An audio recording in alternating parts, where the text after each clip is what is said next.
For more insight now, we are joined by national security expert and our friend Lou Nescott. As always, we thank you for joining us and appreciate your time. So you were telling me earlier, Lou, that that investigating an attack like this, you ask a couple of basic questions right off the bat. Why Manchester? Right. And why this concert? Right.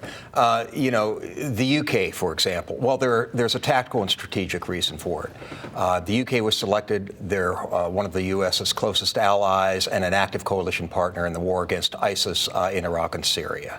The venue itself was chosen because ISIS likes to pick the most vulnerable citizens of any society, and women and children present an attractive profile or target. Strategically, I'm just going to throw this out there. I think that there was an attempt to pull the president, who so far has been having what I would consider to be a solid, from a foreign policy, international relations point of view, trip thus far, pull him off message. Now, this is just the latest attack. You've got Brussels, Nice, London. It's a scary global climate right now. Intelligence and security learn something from each one of these incidents. What are they going to learn from Manchester? One of the things I think that needs to be paid attention to, and I know I've talked about it before on Fox 61, is to provide exit security. In other words, a cordon or a safe area. You won't eliminate all attacks.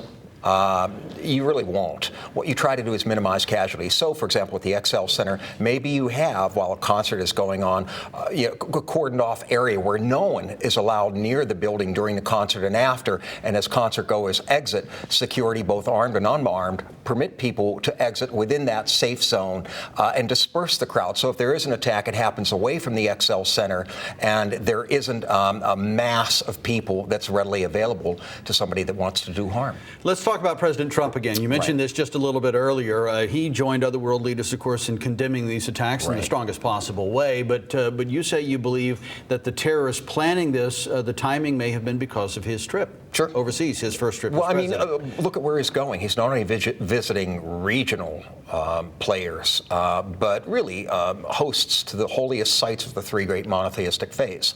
I mean, he goes to Riyadh in Saudi Arabia, Mecca, Medina. He heads over to the holy state of Israel and the international holy sites in Jerusalem, tries to restart negotiations there with the Palestinian authorities, encouraging Israel to do so, while at the same time affirming commitment to Israel. And while he's there, the attack happens as he is on his way now issuing statements to to visit the Holy Father of Western Christendom. So, I mean, it's no accident. I think that it's not just simply a political, economic, trade-related security trip, but there's a religious undercurrent that I think ISIL or Daesh picked up on, and I think they may have exploited that.